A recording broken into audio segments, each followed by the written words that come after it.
back.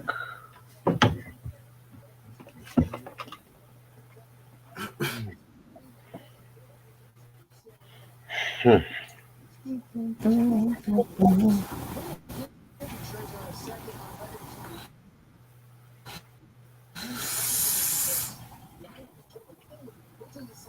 How was your day today? Good. Just got some stuff done. That's what's up.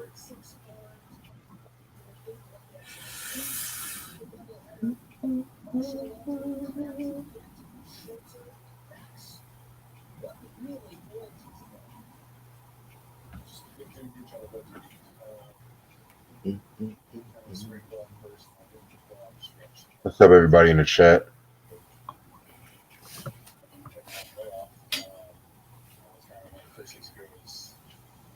I never thought we would be doing a Black Eyed Peas review, honestly. Why'd you pick this one? Well, I wanted to start with the beginning Oh God. because honestly, this a lot of people say this is a good album, perfect album. I'm like, nah. Perfect. Fuck We'll no. talk, we'll talk about This ain't no classic. yeah. Spoiler alert. It's not a classic. Nah. Far from it. I actually liked them when they were mainstream. Honestly, I like Bridging the Gap and Ella Funk. I love those albums. This But is this album we'll talk about. people be saying shit. You said what? I don't know, like people just say the stupidest shit. Either they're not listening or they're just saying shit just to get attention. You talking about with Black Eyed Peas or just in general? In general, but like this, nah.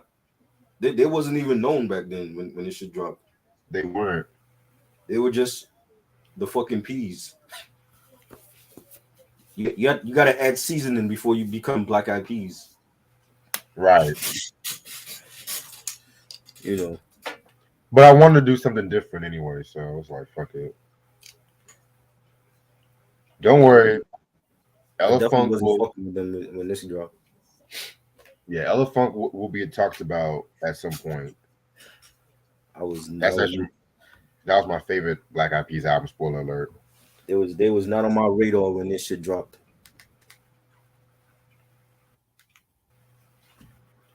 Hmm.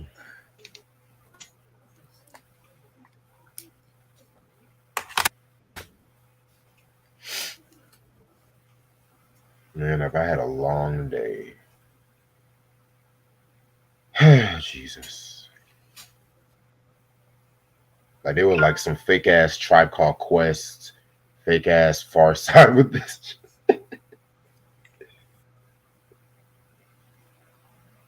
That shit, not even tribe. The fuck no. I said fake That's ass. blasphemy. Tribe? Nah, I can't hear tribe I in said this. fake ass Tribe Called Fake Quest. ass tribe? I don't even think they were. They were trying to find their You're sound. disrespecting Fife's legacy by They were trying to find their sound and shit. what is their sound? What is their sound? What's their sound? Honestly, I can't even. We'll talk about that because I can't even describe that. I can't even describe it honestly. They have a hip hop sound. I think it's more like B, you know, 80s type sound. You know what I'm saying? I don't even with the mainstream shit, it was like they still had the hip hop in it, but it was mainstream. I think mainstream is it's more 80s style b boy. Right, like that Block Party kind of shit. Yeah, block parties type shit, right? Park Yeah, jam sound. That's they part. thing. Their Yeah, dances like the Mexican cat. He's a break dancer.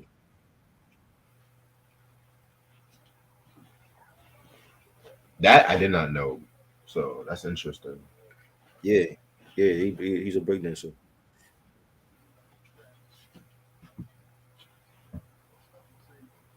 Honestly, I might reveal the schedule for next week ahead of time, but I'm not gonna reveal the times yet because I have like a lot of dope ideas. Because I want to talk about In Too Deep next week. Reggie Fucking just classic. scraping the bottom of the barrel. Like, when are we doing like the Vanilla Ice shit? When is that? When is that coming? I never said we were doing Vanilla Ice shit. Oh, you're just scraping the bottom of the barrel, like In Too Deep. Who's next after that? No, not the hip hop group. I'm talking about the movie. Oh, I thought you were talking about the group. Hell no, not that group. They only have like one or two good songs. Hell no. Oh, man. But I'm not gonna reveal shit yet though. I'm gonna text you later on. Fuck that.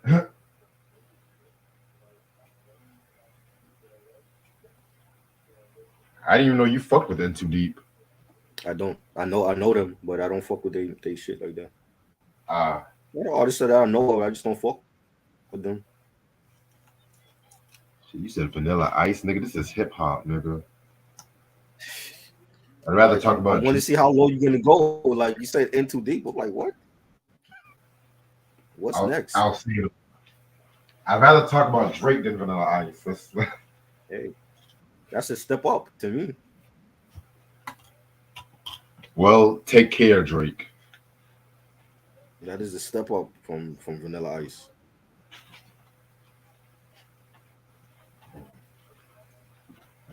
Also, the Rock and Roll Hall of Fame released the class and shit like that. Missy Elliott's the first female rapper to be inducted. I'm grateful Well about that. deserved. Well Well deserved. deserved. They still should have had Tribe Called Quest in there though. They should have, but they have Rage Against the Machine, George Michael, They Donna ain't hip Summer, hop. Spinner. They ain't hip hop. We talking hip hop here. Like we need more hip hop, more of our hip hop artists in that Rock and Roll Hall of Fame. It's like I they're feel just like throwing us a bone. Like, oh, here's one bone a year. Here, y'all got Jay-Z and LL last year, or Eminem last year, and we giving you Missy this year. Maybe we'll throw you Wu-Tang or Outkast next year. Nah, we need more in that in I that. have a I have a feeling Outkast or Tribe might be inducted next year on some real They should shit. have got in this year. Because next year is like the 30th anniversary of Southern Playlist of Cadillac Music, so they might do some shit like that. Who knows? Yeah. And how long New Edition been waiting? Like 40 years, 30 Man, how years? long has Whitney Houston been waiting? I'll wait. Exactly. So and she's dead. So what's the holdup? Hell, all the spinners are dead, and they're getting inducted this year. There's only like one Exactly. member alive in the spinners. No, I'm not. so we gotta wait till everybody from New Edition is dead for them to get in. That's basically what's gonna happen. But Green Day made it before everybody, right? Okay. Well, that I did. That's on them. That have nothing to do with me. That's on Shit. them. See, that's why. That's They why. felt like Green Day was first ballot, and that's why they put them in there. That's why Questlove is doing right. He's adding like a lot more black artists. Like Don Cornelius is being inducted and shit too. Mr. Soul Train himself. But you mean to tell me Whitney is not inducted, but Green Day, The Cure, all them bullshit motherfuckers? Come on now.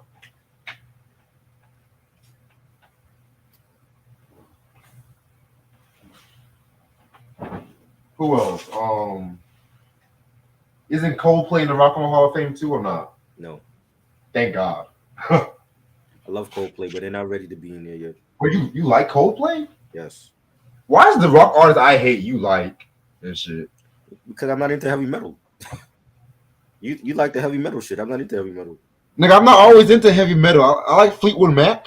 Okay, so I could make a list. There's probably like only 5 groups that we like that made the same type of music. You know what I'm saying? Black Sabbath is not for me. That's your Come thing. on. And, all them other was it Cream and all that? I'm not into them. What about Led Zeppelin? No, Oh, now you bugging. I like who I like. I mean, at least we like Queen. At least we like Queen. Yes, I love Queen. Queen is dope. Cause they didn't make heavy metal. They made music with melody. Actually, they did kind of make heavy metal. Them earliest Bullshit. shit was heavy metal. I don't consider that heavy metal. That's rock, but it's Well, not a fucking Queen did Slipknot. everything at this point. It's not Slipknot. You know what I'm saying? Oh, Slipknot's dope. I like that shit. I'm not into Slipknot. Oh man. Oh man. Maroon 5 is not yet, not them. They're too early for Coldplay and Maroon 5. Well, it was too early for Green Day, but that's not my fault. Well, you got. I didn't say Green Day should have been in there on first ballot. I just felt like at some point they was gonna get in. They felt like they were first ballot. Which is bullshit. You know what I'm saying? They do that in sports. There's players that get in on first ballot.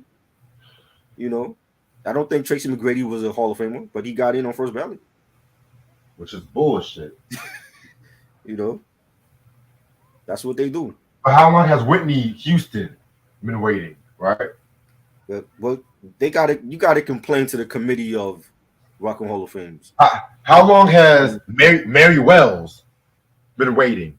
I've been saying New Edition should have been in there already. It's already over 40 years for them. Well, I swear, if Boys to Men make it before New Edition, I'm gonna revolt. And they probably will because they sold more. There's some more albums. And with the Rock and Hall of Fame is all about fucking how many records you sold. I mean, I like it, but New Edition opened the doors for Boys to Men. All those R&B groups. They did. They opened the door. But they'll probably pick New Kids on the Block and Boyz II Men over New Edition because they sold more. Oh, fuck that. Well, I mean, I like New Kids. They good. New Kids on the Block is good and shit, but come on, they were like the white New Edition. Let's be real. They was, but they sold more records. They had a Saturday morning cartoon. New Edition didn't have that.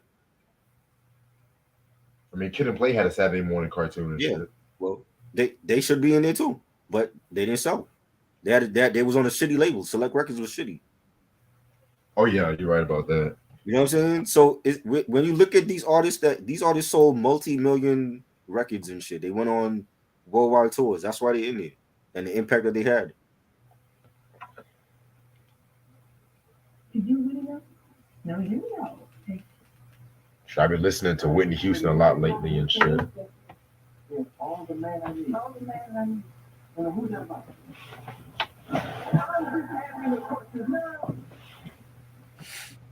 At least Michael Jackson and Prince were both inducted when they were alive. Well, you're right about that.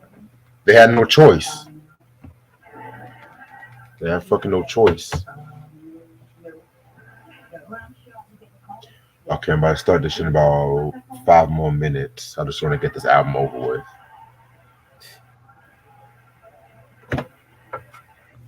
You know what? I'm gonna watch this shit later.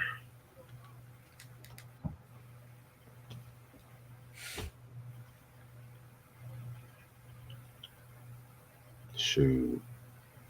Adam Levine is the biggest douchebag. That's funny.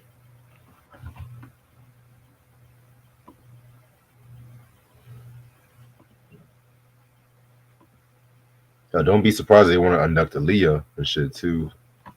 Aaliyah should already been in there.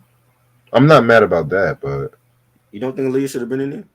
I mean, I do think Aaliyah should have been in there, but at the same time, I know how the Hall of Fame is and shit too. They're gonna wait until the right moment. What's the right moment? It's already over 20 years. What do you mean? The right moment? When are they gonna wait till? Probably like an anniversary of her first album or the breakthrough album or some shit. Isn't that like already? Didn't that already happen? The first album was what, like 30 years ago? It's gonna be 30 years next year. Oh, next year. Yeah. I don't know how they're going about it. Somebody said shittiest record label, Wild Pitch, Profile Selector, Cold Chillin'. Honestly, just judging from what I've heard in interviews, I'm gonna have to go with Cold Chillin' because there's plenty of artists that try to get out that label. Right. All of those labels were shitty. All those labels. I can't pick all those labels. Wild Pitch might be the safest choice out of all of them. Wild Pitch and Profile. Definitely not Tommy Boy. Tommy Boy was shit too. Tommy ain't my motherfucking boy. Come on now. Tommy Boy was shit. And if Della went through the shit that they did to get their masters, what about Latifah and Naughty that was on that label? House of Pain. You know, right. Coolio, rest in peace. They all were on Tommy Boy. They probably don't own their masters now. Yo, Coolio was talking mad shit about Tommy Boy, then all of a sudden he died. That's all I gotta Right. say. See, he probably didn't own his masters when he died. Nope. They're gonna need Jay-Z to bail him out. And that would call Jay-Z. You know.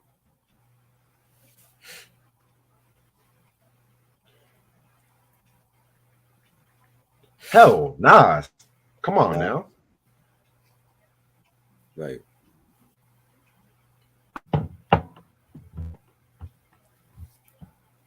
But like I said, hip hop aside, I'm actually grateful about these inductees and shit. Missy deserved it. She never had a bad album. Exactly. Even the recent shit, I love that shit. Yeah. Yep. She working on a new album actually. Right.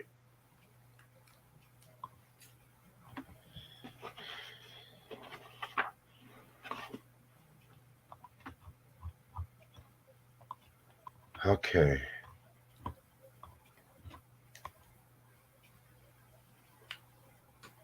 I never liked Oasis. I'm not into Oasis. Yeah.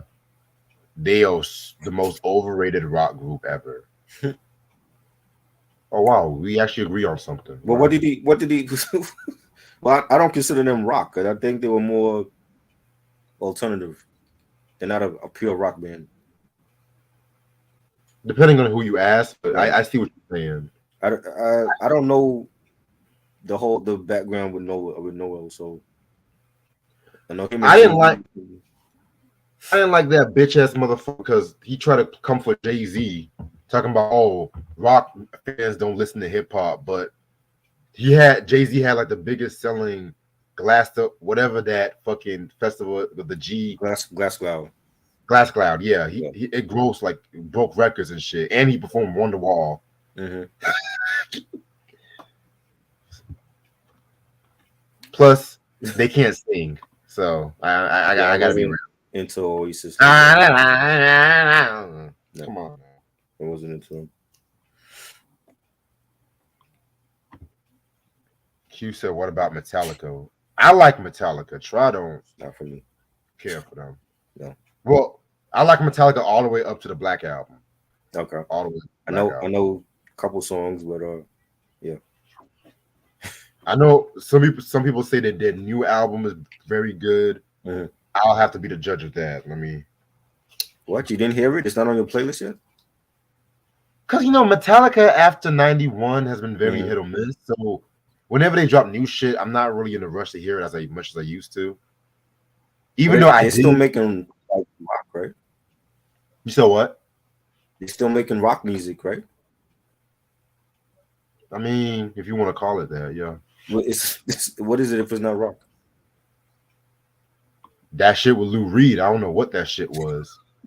That's all I gotta say. And that was the last shit Lou Reed did before he died and shit. That album killed him. Wow. That's fucked up. Let me stop. I mean, you gotta think when it comes to rock music and there's not too many rock bands that still doing rock music. Like they're still putting out rock albums, right? So I mean, U2 still putting out rock shit. U2 sound changed a long time ago to me though. Yeah, they did, but still. They haven't. I don't feel like they've gotten back to that tongue baby sound. Like they were still experimenting.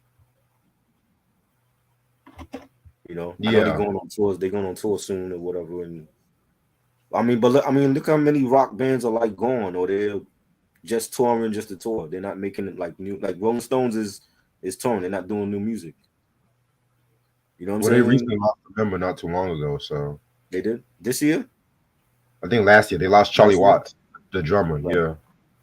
You know what I'm saying? Red Hot Chili Peppers, they still putting out music. Foo Fighters, but their music is totally different now than it was when they first came out. Right. We don't really have rock bands anymore. We have alternative, bands. Don't get me started on Greta Van Fleet. Don't even get me started. The only rock band I listened to this year was Paramore. I've always been a Paramore fan. Paramore's dope. I enjoyed their newest album. That was dope. But that was like what, February that came out? Yeah. You know what I'm saying? So that's the only rock band I've heard so far this year. I haven't heard nothing else.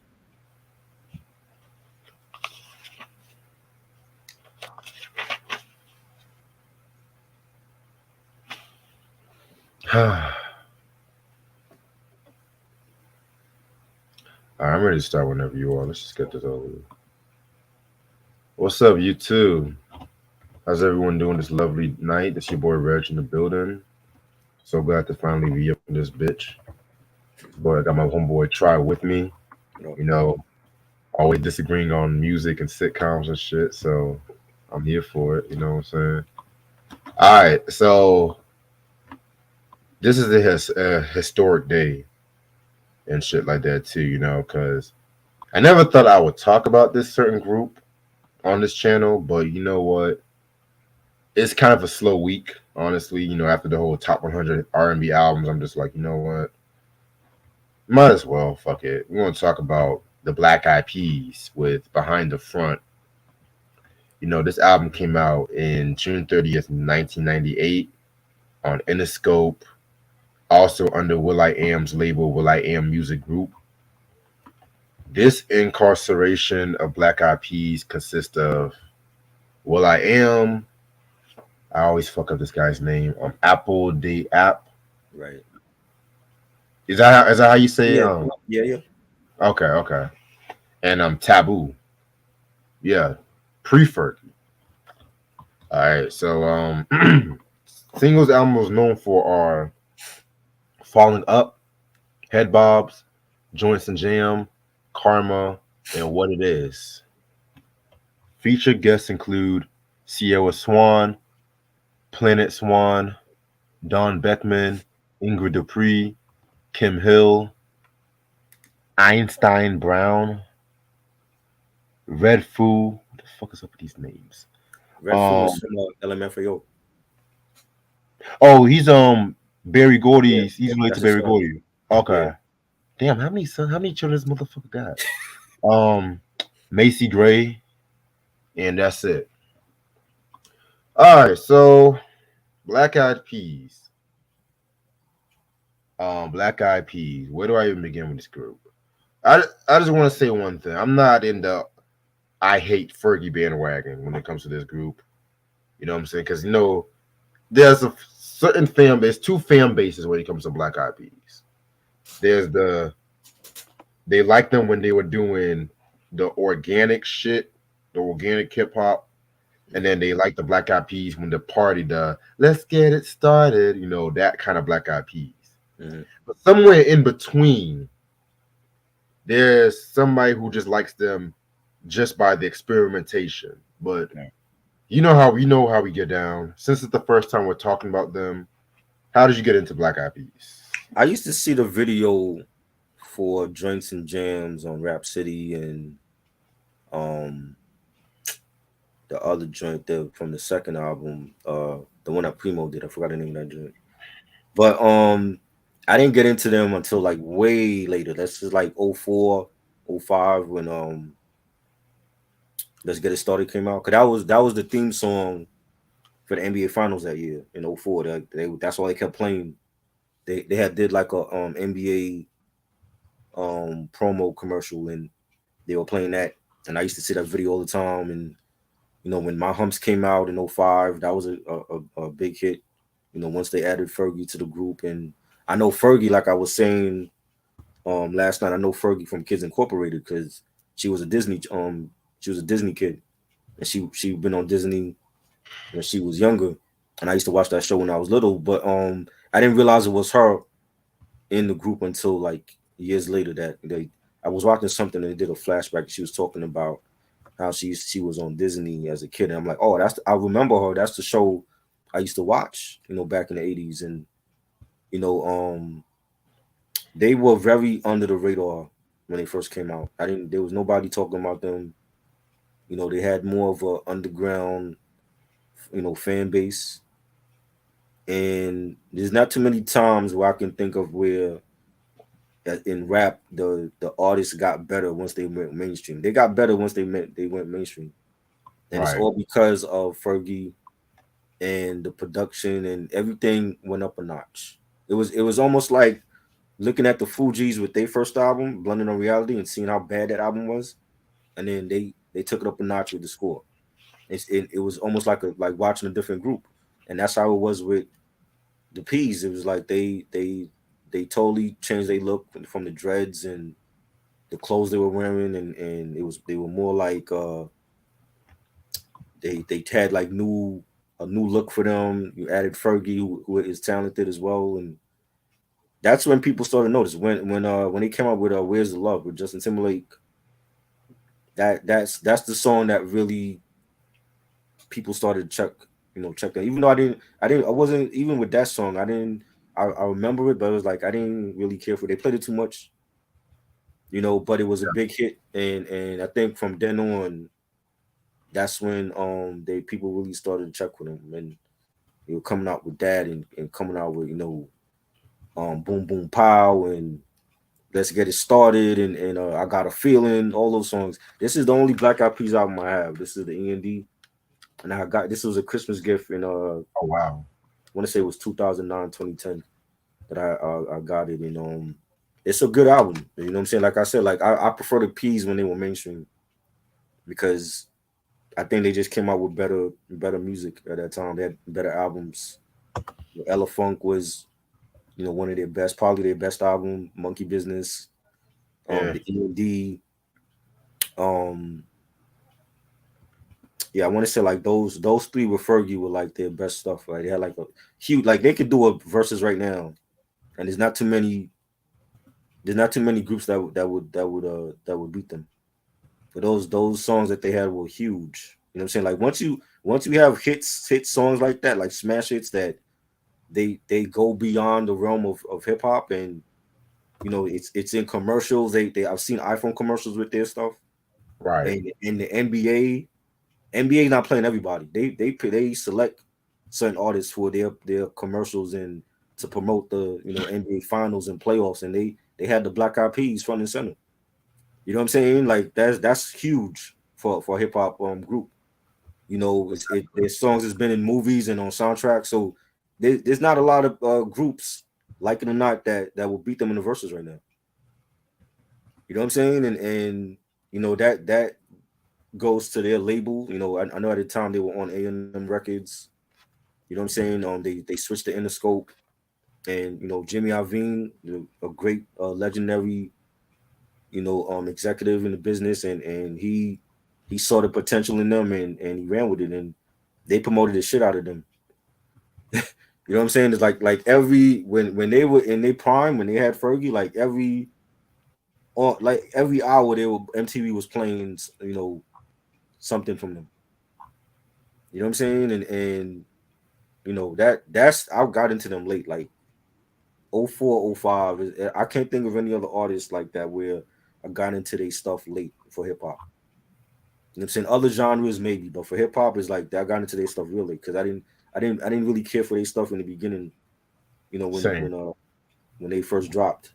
Like I remember seeing them, but they went under the radar, and then it's like people were checking for them, but at the same time it was like at the height of their success, they had the haters. Like I remember Will.i.am,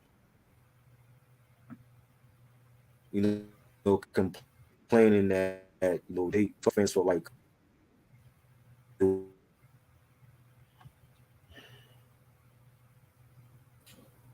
and that just part of the business, yo. It's like some of these artists might not want to be mainstream, but it's like if you an artist and you put out a song and it blows up, it is what it is. Like you can't. It's like, are you in it? Or, you know what I'm saying? If you have the success, are you gonna shy away from it? Or you gonna, you know what I'm saying? So it's like sometimes it's not up to the artist. It's like they just throw out a single and it might just blow up, and they just gotta ride that wave. You know what I'm saying? And you know, um, I've always felt like they were hip hop, and that just comes with the business. Like you're gonna have haters. You're gonna have haters that they want you to stay a certain way. They want you to stay underground backpack. And if they remained underground backpack, they wouldn't be as popular as they was. Right. Without Fergie, they wouldn't have been as popular. I think that move to get somebody that actually had talent and adding a female in the group with them, and I thought it was dope. And you know, she's the like one of the reasons why they had success. And then will.i.am was doing a lot of features with everybody. You know what I'm saying? Justin Timberlake with I think he did shit with Bad Bunny, J Balvin, everybody. You know what I'm saying? And he brought out his own solo albums. Taboo became an actor. They were just everywhere at that time. So you know, I feel like they are hip hop. They're mainstream now, but we get to see the evolution of them from this album to the last to their current release. So Right. Okay, that was a pretty good story. You know what I'm saying? Um, I remember growing up, my sister got me into them with the Monkey Business album, and the irony, and that was like a big album at that time too. And I'm not gonna lie, when I first heard Monkey Business, it did have some joints I did like, that My Humps and shit like that. You know what I'm saying? Don't fuck with my heart. I remember James Brown was on that album too, but then over the years, I don't know. I don't know. Call Me Crazy. That's like now one of their weakest albums. Looking at it now, you think so? yeah. Wow. And it's crazy because it's crazy with Black Eyed Peas. Mm-hmm. It's like I first started hearing Monkey Business, then the Funk, and then I remember when I was in high school, they came back together to drop that The End, which again, that was a big album back in like 09, 2010. That album carried them for like 09 to maybe 2011. Mm-hmm. And then they dropped The Beginning too, but I personally was more of the End kind of fan, if that makes sense. You know what I'm saying? They but have a remix album too. Right. That was good. But the thing with that is just the fact that everyone always wants to bash on Fergie. And like I said before, I already mentioned I'm not in the I hate Fergie bandwagon when it comes to the group. You know what I'm saying? I just personally feel like, will.i.am's vision of Black Eyed Peas definitely want to expand the horizons.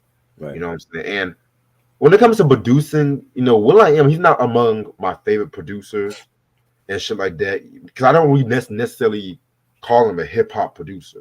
Right. Because he does a lot of variety and versatility. I would take him over Wyclef though. You know what I'm saying? But and the ironic thing is when he had did a interview on Talib's podcast, like I think it was during the pandemic, and Talib asked him, who would you want to battle in the verses, and he said the Fugees. And I'm like, they would beat the Fugees. Fugees got one good album. They would beat the Fugees easy. They wouldn't even be a competition. Honestly, call me crazy. I would see Black Eyed Peas against the Roots too. I don't know. I think they got different sounds though. Yeah, because the Roots at the early 2000s had like a lot of different style, like Phrenology, Tipping Point, and shit like that. Still now, got the Roots. I still got Black Thought. Who in the Black Eyed Peas is beating Thought? Lyrically? Nobody. But I'm just talking about. I think that would be I don't know, because like if we're talking hits, Black Eyed Peas got it. But I don't know. I think that's a mismatch for the Black Eyed Peas though. I think the Roots will beat them. Yeah, the Roots would beat them, but I'm just trying to say, like, when it comes to like variety of sounds, right, and shit like that, you know what I'm saying? Right. I feel like it will be an interesting match because I'm a Roots fan to the day I die. So would you, if you had the Roots and Black Eyed Peas in a battle, would you have to make the Roots set list more alternative, like after? No, absolutely not. I feel like they can incorporate a lot of the jazzy, because even with the earlier Black Eyed Peas albums, they did have a lot of jazz overtones, which we'll get into in a minute. You know what I'm saying?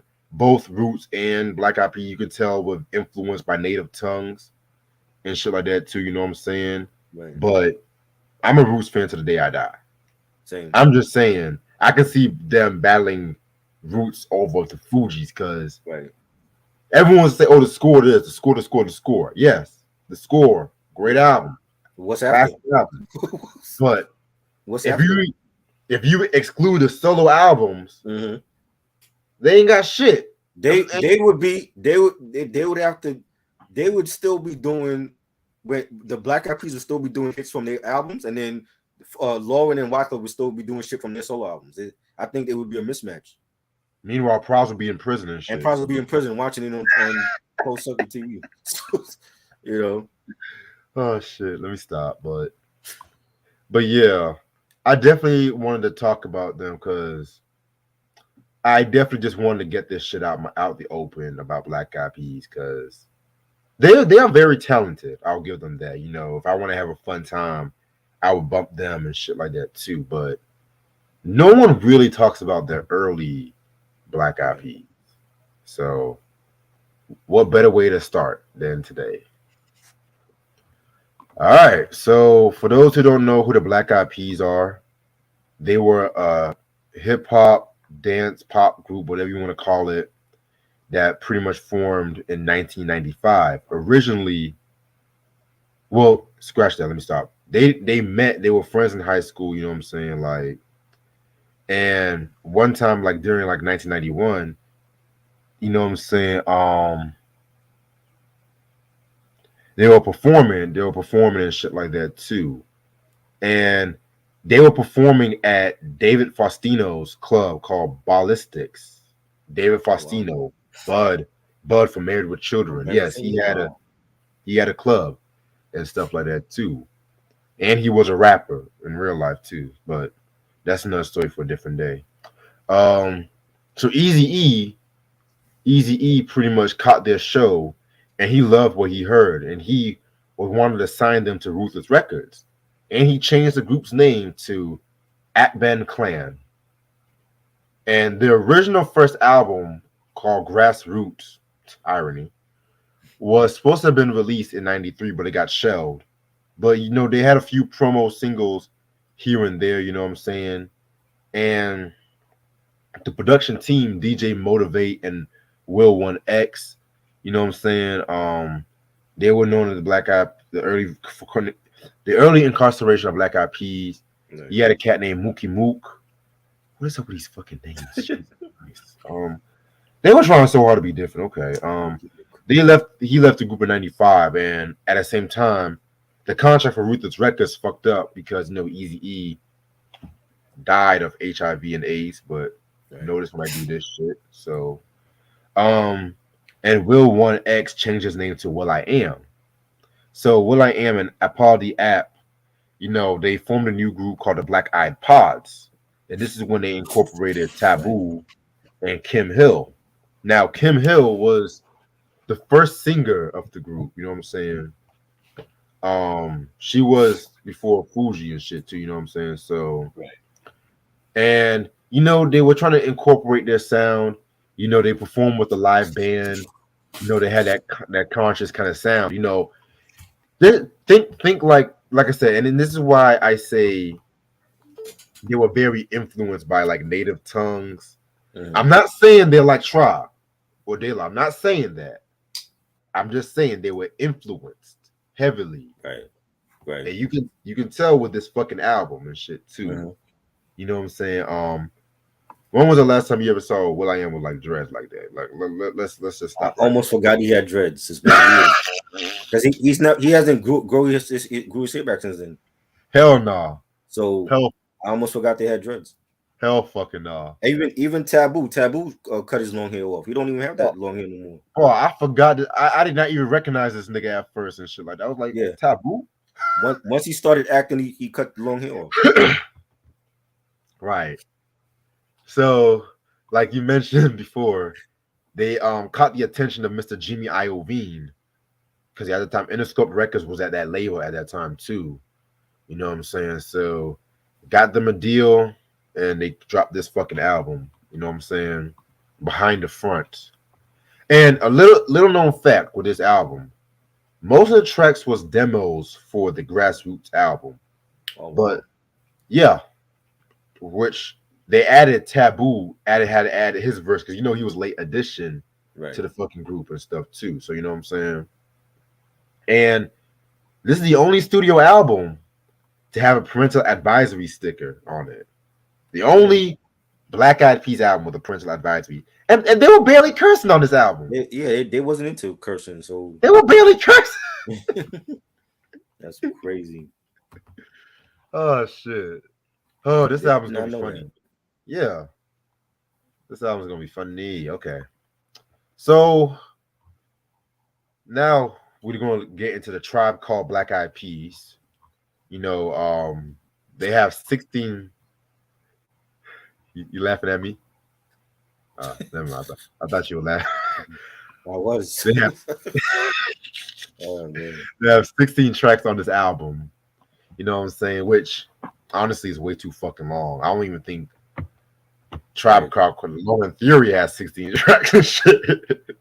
But that was great though. That's a great album.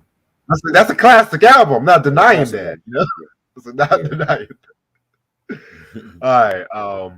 So we're gonna start off with the first track called "Falling Up," which already from the get-go you can witness the organic sound with this track right here. I actually like this song, but I personally feel like they shouldn't have started the album off with this song, if that makes sense. You know what I'm saying? This is just them telling the world, hey, we're not gangster rappers, we're conscious rappers. We do music from the soul and shit like that too. You know what I'm saying? But I actually like the song though. Don't get me wrong. I love the back and forth. All the memos was doing. You know what I'm saying? Pretty cool song. This features Sierra Swan and Planet Swan. You know what I'm saying? Yeah, it was pretty straight. Yeah, I liked it. It had a nice beat, nice bass line. It was real jazzy. At the end of the song, you have like a game show skit. Which I thought that could have been like its own separate skit or whatever. But it was dope. Nice track to start the album. Yeah, I definitely agree with you about that. Now the next song, "Clap Your Hands." This is my fucking joint right here. This is what I personally feel like they should have started the album off with. This one. You know what I'm saying? Nice little party kind of jam. You know what I'm saying? It could have also been a single too. I don't mind seeing that as a single. Realistically speaking, they don't really do a lot of quote. I'm not really going to quote a lot from this album because it's not really that much quotable shit. But I do like the chemistry. Again, the chemistry is what makes up for it. You know what I'm saying? Yeah. Yeah, it was a dope song. I like the beat for that. The production was fire. Yeah, but it's not a lot of quotables from any of those members that I would quote. Yeah. Now, when we get to the next album, if we do talk about that, then that's another story. You know what I'm saying? Yeah, give me 1 second. Yes. All right. Track number 3, "Joints and Jam." Now, again, this was a dope song. I like the song right here. This was on the Bulworth soundtrack. The movie where Warren Beatty wanted to play a rapper and shit like that. Honestly, I like that movie because Halle Berry made that movie. In my opinion, that was sexy Halle Berry, which is my opinion. I mean, she's always sexy. Let me stop right there. Let me stop right there and shit like that because yeah. I just gotta say that right now. But anyway, yeah, this was a nice little jam right here. You know what I'm saying? This was a very dope thing. A lot of people say this is like their favorite track off this album. I'm not mad about that. This was among my favorites off this album. So yeah, it's pretty straight. Yeah, this was a club banger right here. I love the beat and the bass line for it, and this is definitely something that they were playing in the clubs, back then. Right. It kind of like, again, you can really witness the native tongues influence because the beat definitely reminded me of something that Tribe would have done on the Beats Rhymes and Life album. stuff Yeah. like that too. You know, It, it it kind was of it makes me wasn't too it wasn't that was their idea of what a mainstream hit was at that time. It wasn't too mainstream and it wasn't too underground. It was like right in the middle. right. You know what I'm saying? Like, and it just makes me think like, what if like JD would have Yeah. added some shit on this album and shit like that. That You would know have what I'm been saying? fire. If you had Dilla production or you know, um, Blue and Exile, Oh producers hell like no, that. hell No, you no, don't like Blue and Exile? hell no. Overrated as fuck. Don't, Oh I wow. never like Below the Heavens. Don't even get me started on that record. Nah, nigga. Wow. If we had like Q-Tip production, Dilla, I think this would have been great.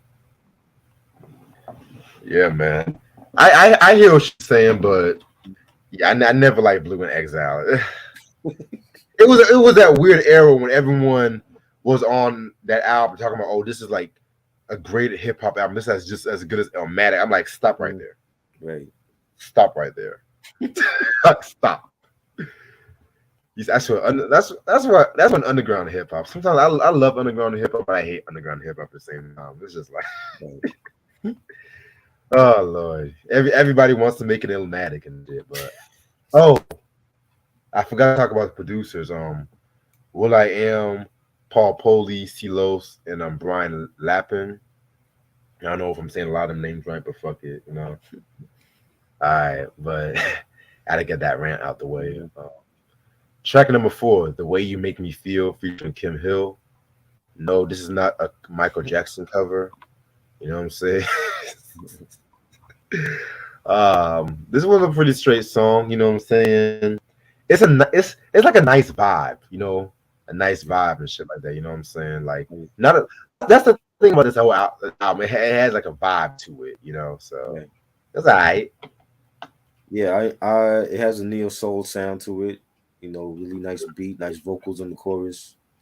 I thought it was dope. Yeah, very good. All right. Track number 5, Movement. Yo, this is like a very dope track right here. You know what I'm saying? This one definitely had a more head bobbing kind of feel to it. You know what I'm saying? Like I said before, I'm not really gonna quote anything from this album, but they all did their thing too. They were on their b-boy kind of shit. I like it. Yeah, it was decent. It's a decent track. Um, it wasn't really nothing that stood out for me on here. Right. Track number 6, Karma. I didn't care for this track. Karma was dope to me. It had like a Latin sound to it. That time Jesus. when at that time when you had like it was more hip hop artists starting to incorporate Latin flavor in their music, and I like the bass line. I thought it was a dope track. Yeah, I did not like this track one bit. Yeah. This was the era when motherfucker was just trying to be Latin, that Ricky Martin Hmm. era. Right. Everybody wanted to be from Mexico or Tejano or whatever they Hmm. want to call that shit. You know what I'm saying? Yeah. Ricky Martin was huge with Living La Vida Loca. J Lo was huge. You know, I mean that ass was. reggaeton was blowing up. You I mean, yeah, J Lo was huge. That ass was huge and shit like that, know. shit. Yeah, yeah. Karma. Yeah, I don't give a fuck. Um, track number 7, Be Free. Um, I don't like the beat. Eh, Yeah. I felt like the beat didn't fit the song, in my opinion. It was more like EDM on this song, Right. and you had Will I Am saying you ought to be on PCP, trying to go against BEP. I like that those lines, and yeah, it had a EDM sound to it.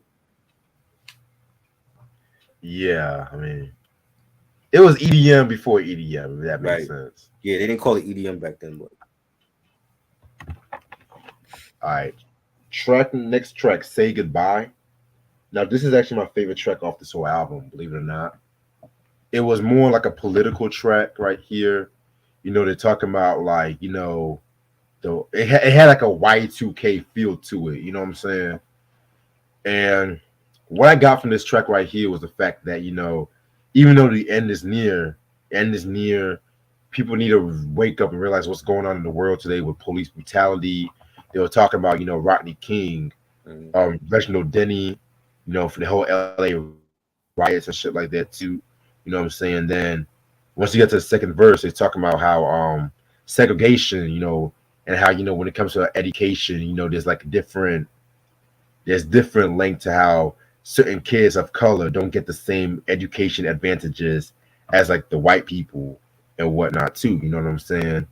But Right. then you get to the third verse, you get to the year 2000. You get to the year 2000, it's just like you were running out of time. It's a whole chaos and shit like that too. You know what I'm saying? And this is a very, very dope song when it comes to Black Eyed Peas and shit like that too. Because it's kind of rare. Because like I said before, what people they think, let's get it started. They think the party Black Eyed Peas, but Mhm. Right. this is what this songs like this is what makes people think, oh, they sold out. Oh, they don't give thought provoking shit like this. You know what I'm saying? Right. Which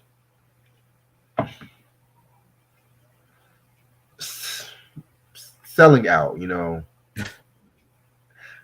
I'm very careful about which artist I say is a sellout. You know what I'm saying? Because even in the commercial, like I said, I feel like going commercial is because if you listen to Ella Funk and even Monkey Business, they did have some thought provoking songs like "Where Is the Love" Mhm. and Right. shit like that too. Which surprisingly, I do like that song. Surprisingly, you know Right. what I'm saying? I'm surprised. Yeah, I guess we all know why Yeah. I said Yeah. surprisingly. I don't want to They say just played it a lot though. They played it a they, lot. they did they did play it a lot and shit. So, You know. but it's like just because an artist wants to go commercial, 4 times out of 10 they're not selling out. Now, if he has a motherfucker like Drake, that's a different story. That's a different story right there. Well, I think Drake was tailor made for mainstream, even when he was doing the mixtapes. Mm, You know what I'm saying? I mean, because he has the look.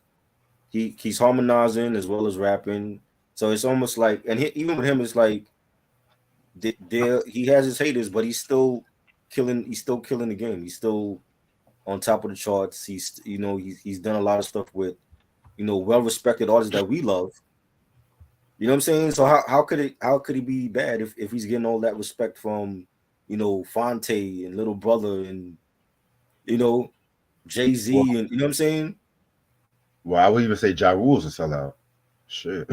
But see, Ja Rule, when Holla Holla came out, I didn't feel like he was I felt like he was still a street artist, but somewhere along the way after Vinny Vidi Vici, he blew up. He just became like a mainstream artist.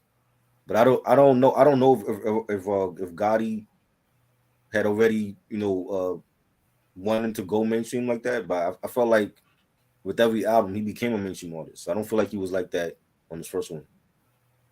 Yeah, because the first Ja Rule out of VDV Vici, this Mhm. nigga, this nigga was like a street cat. He was just Yeah, a he was street. he was a little DMX and shit. Right, right. Like I thought this nigga was gonna bark on the mic and shit. You know what But I'm saying? because he just blew up and he got so hot, it was like every album he was coming Shit. out with mainstream shit, and then he was like making hits for other people. So I think that's where he became mainstream. I don't think they were marketing him as a mainstream artist for his first album. Right. But yeah, that's my thoughts on Say Goodbye. My favorite song on the album. Oh, I thought it was movement. Is it What? movement? Where we at now? Oh damn! Say goodbye? Is it say I goodbye or skipped it. movement? Oh my! Hold on. I skipped the track. I didn't write no notes. Yeah, I didn't write no notes for movement. Damn. Okay. Okay, okay, Track number 5. My fault. My fault. okay. Movement. Um, this is a sick song. Very dope song. Like that. You know what I'm saying? They all did their thing on this one. It was alright. It was okay. Yeah. Say goodbye was dope. The thing is with them, like they didn't do enough socially conscious records, and they could do it. but they didn't They do enough. could. Of that. They didn't do enough because once they got Fergie, it was like we're gonna make party songs. We're gonna make radio anthems. So it's like I can see why their fans from the beginning might feel like, oh well, they sold out because they wasn't doing the type of their music changed once they got Fergie.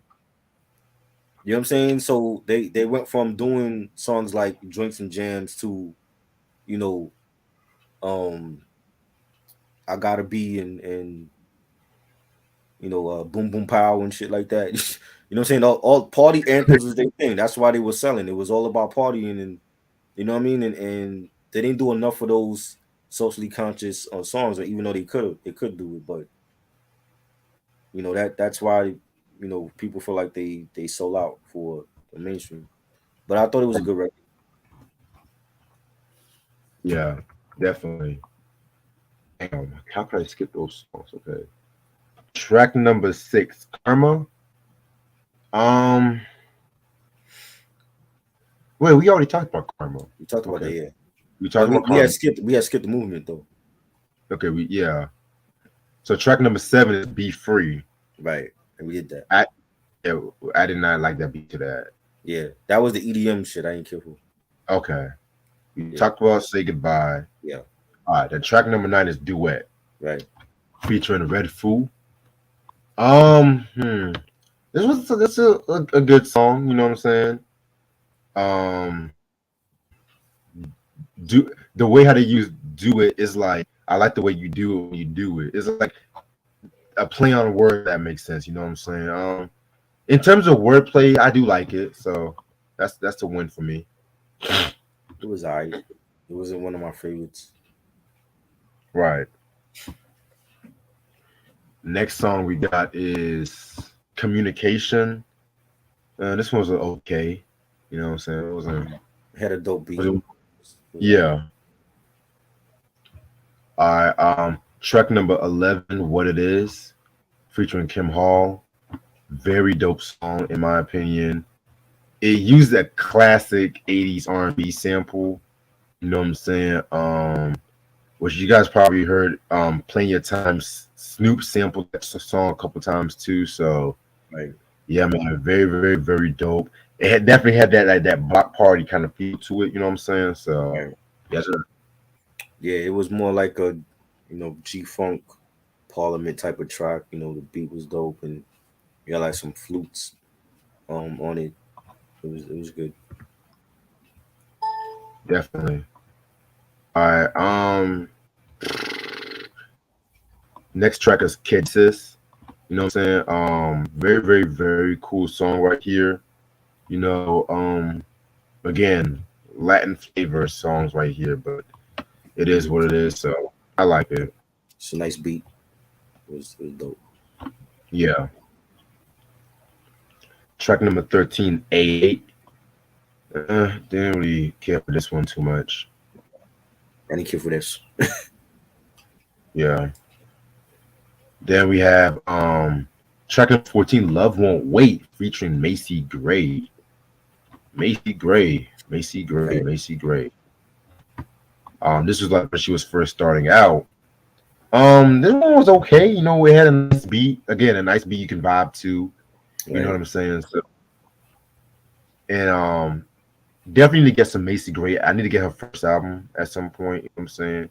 I know she gets she gets a lot of flack because of her voice though, but I've heard worse. So Right. yeah. Yeah, that was. Hell, I've heard worse on the radio today and shit. Michelle sounds like Mickey Mouse when she talks, but she can sing her. Hey, that's when she talks. But when she sings though, she sounds like an angel. Yeah. So I liked it. I thought it was a nice song. Shit. Track number 15, Head Bobs. Again, another pretty good song right here. You know what I'm saying? Just self-explanatory. They just want a head knocking kind of song right here. You know what I'm saying? Love the beat to this one. I feel like it's dope. If I had to pick a second favorite or a third favorite, this might be it. That's dope. And a nice beat to it. All right. And the last song on this album, which is a hidden track, is called Positivity. This one was okay. You know what I'm saying? Nice way to end off the album and shit like that too. So it was alright. Yeah, I liked it. Nice beat, nice bass line. You got some horns on there, and you got Will saying, "Really, y'all, this shit is all out of whack. You can't go out at night and come back." I like the. There was like another. It seemed like there was like another hidden track on that one as well, and it was cool. Right. Mike was good. Mike, what's up, my soap opera brother? What's happening? Y'all still All talking right. soap operas? I mean, it's what can get me through the day sometimes. Shit. Wow. Yeah. But overall, this was an okay album. You know what Yeah. I'm saying? They were trying to find their sound with this one. You know what I'm saying? Do I feel like this album aged well? Depending on how you look at it, you know what I'm saying? It depends. Like I said, Black Eyed Peas is like one of those groups that they can be very complicated when their fan base is. Mm-hmm. If you're expecting the pop, dancey Black Eyed Peas, with the seasoning, then nah, Yeah. son. This not the album for you. Nope. However, if you're expecting like the Black Eyed Peas, like if you love like native tongues, like if this might you might as well call this motherfucker a tribe called Black Eyed Peas or De La Peas or some shit like that. Right. Oh man. You know what I'm saying? And I say this not to come at Black Eyed Peas and shit like that. You know what I'm saying? Because there's like majority tracks I like than I dislike, and that's saying something. You know what I'm saying?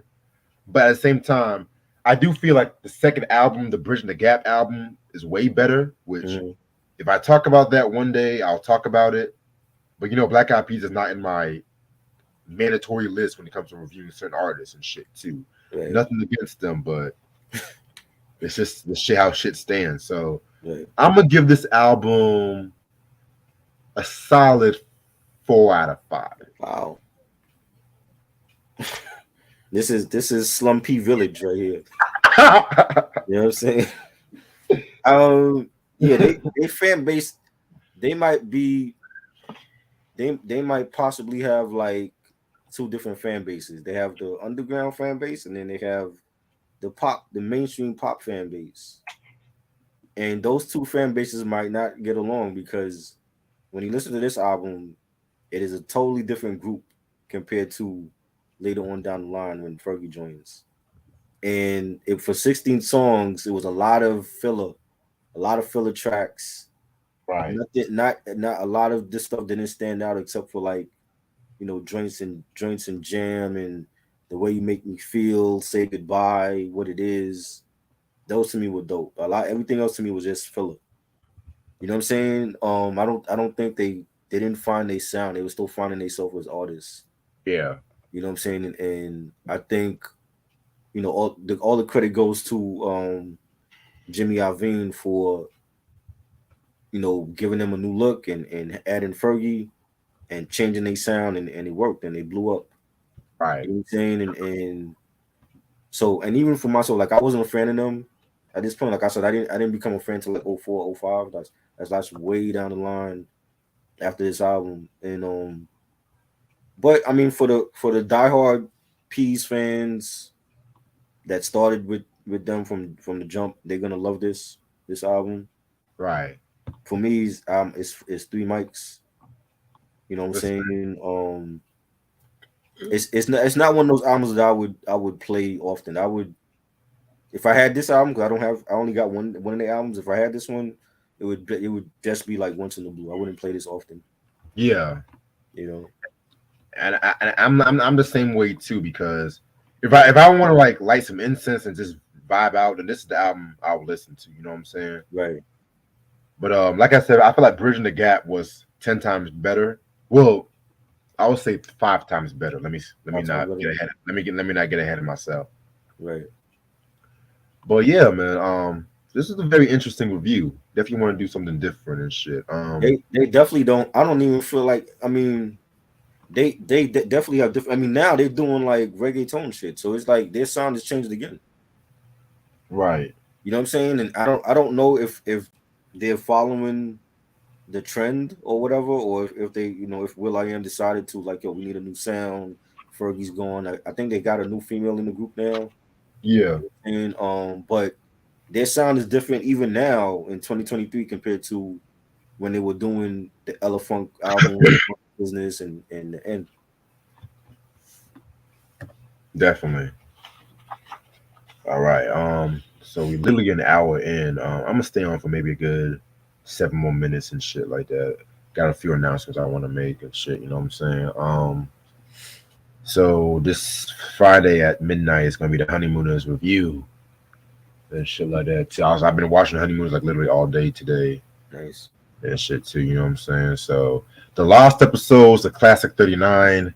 I've been watching all that shit, but this sitcom review is going to be a bit different than other sitcom reviews we've done in the past and shit too, because Honeymoon, like I want to get into the history of them when they were a sketch, a comedy sketch, you know what I'm saying, during the Jackie Gleason's show before they became the Classic 39. So I'm not just necessarily going to focus on the Classic 39 like some of these reviews have done in the past and shit too, because spoiler alert, I kind of prefer some of the shorts over some of the episodes, but I'm gonna talk more about that when we talk about it.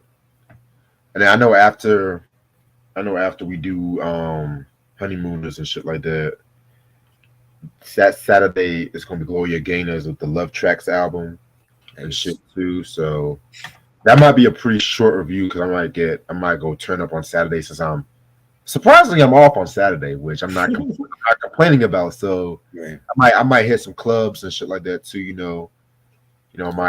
Might turn up, but is 10 o'clock still a good time? 10 o'clock at Saturday. Yeah, Maybe like 11. Cause I got my Knicks is playing game 3 against Miami. Want them to bust their ass. So I'm watching that. I'm also gonna be watching Backlash. I'm doing a review on Backlash. I'm gonna drop the video for that on Sunday. So, well, do you want to pre-record? Backlash will probably end before 11 though. So, man, like 10:30, 11. Or do you want to just pre-record it? Because I was planning on going out about 11. Okay. So you want to record it on Saturday? You know what?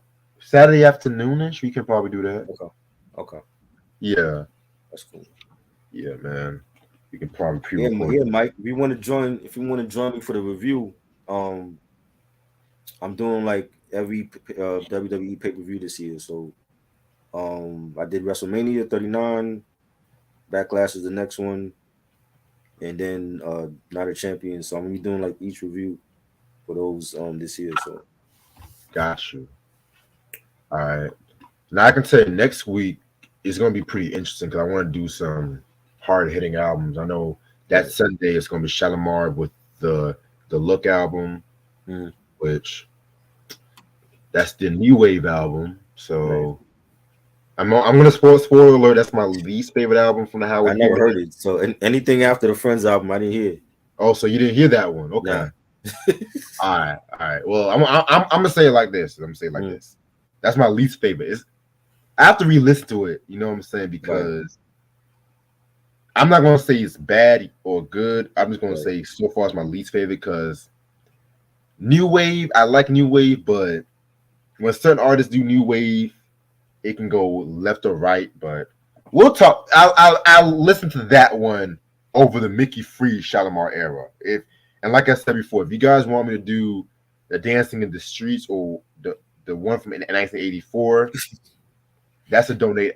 That's you need to take a poll. You need to take a poll for these albums because I can't believe there's people asking you to do these Shalimar albums. No one asked me to do shit. I want to do Shalimar.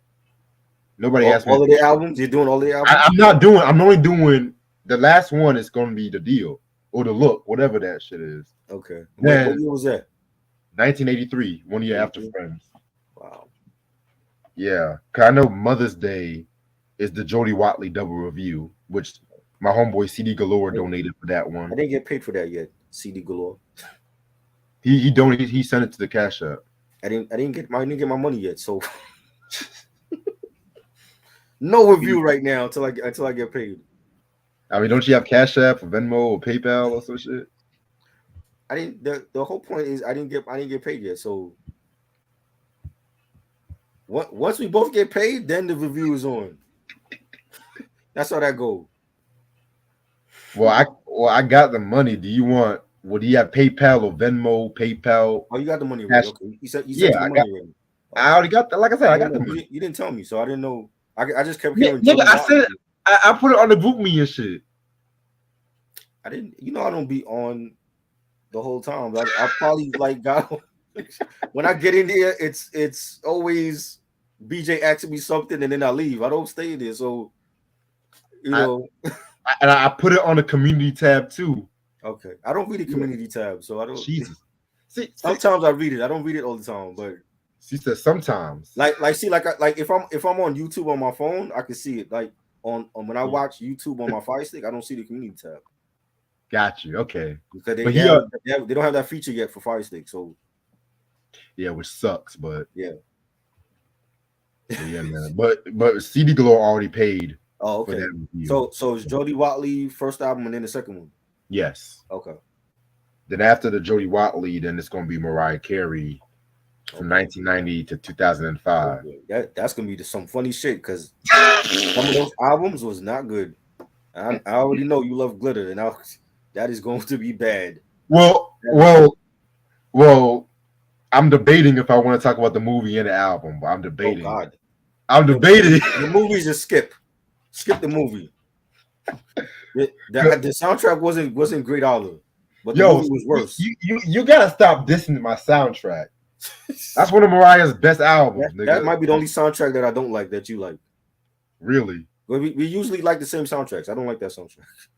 That's a classic soundtrack. I don't give a fuck what anyone says. That's a personal classic. And then when we get past glitter and we get into like Charm Bracelet and all those other fucking albums. Oh God. Wait. Emancipation of Mimi is dope. What you mean? That was great, but it's the shit after. Yeah. What is it? Memoirs of a Geisha, whatever the fuck he called it. Memoirs of an Imperfect Angel. That was bad. That's why we're gonna save those for Christmas. Oh Lord. We're gonna save Christmas trash. The latter Mariah albums. I'm gonna save those for December. So you're doing the first album up until what? 2005. So the first album up until Mimi. Yes, that's and then everything else is gonna be for Christmas. All of the trash for Christmas. Yes. Wow. We're literally gonna do three months of Mariah albums. What a gift! What a gift to your followers. You're talking about Mariah trash for Christmas. Hey, E equals MC squared was dope. Yeah, it was okay. It's not a classic though. It was okay. I never said it was a classic. I said it was dope. Yeah, it was alright. She still got two shitty albums after that. She does, yeah. It was downhill from there. Charm Bracelet was not a good album either. I had the same issue with Charm Bracelet as Release Some Tension. They were taking known hip hop songs. Too many collabs. Too many collabs. Like what's West Side Connection doing? Like what like Mariah, she should have had a cutoff point. Like I'm not gonna do shit with, you know what I'm saying? She was like West Side Connection. I'm gonna do something with them. Fabulous, so, you know what I'm saying? Like what the fuck? Oh Jesus! Everybody that came out, she was doing something with. Fabulous. Jesus Christ. She didn't say no. She was like yes to everybody. She didn't say yes to J-Lo. But J-Lo feel like she's already on Mariah level. I'm like, how? Bitch, please. You can't say no. Where? I said, bitch, please. Yeah, she definitely needs a new sound now. If she ever came back out, because I feel like there's certain artists like Jay-Z and Mariah that they stayed with a little bit too long with the same type of hit makers. Right. A little bit too long. Jay-Z stayed with Timbaland and Swizz and the Neptunes for a little bit too long. Same with Mariah. She stayed with Jermaine like from what 95 to well into the 2000s.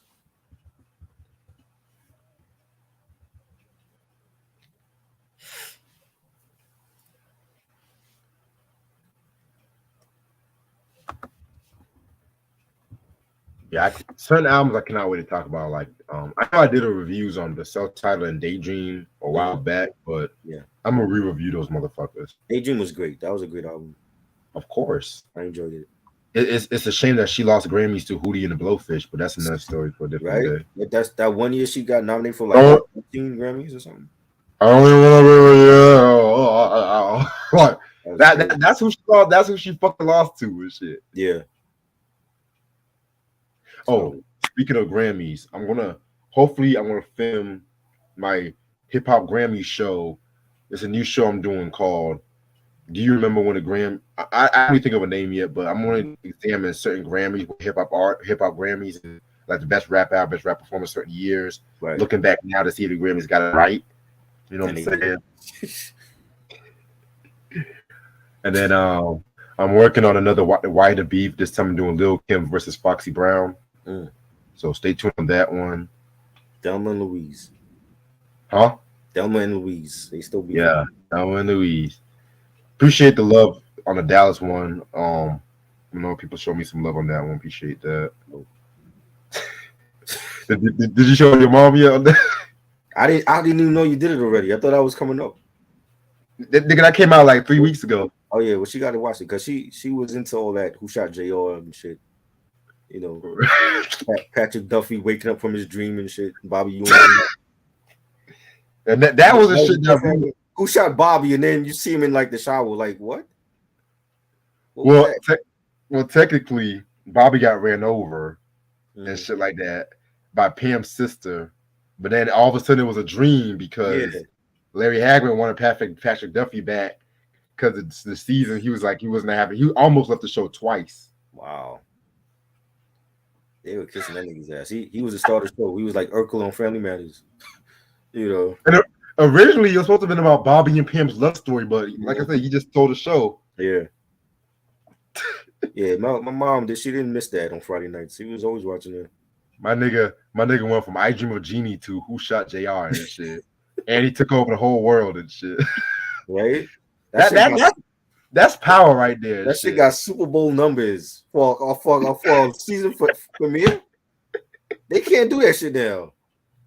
A season premiere. Who Shot JR? That was like a campaign.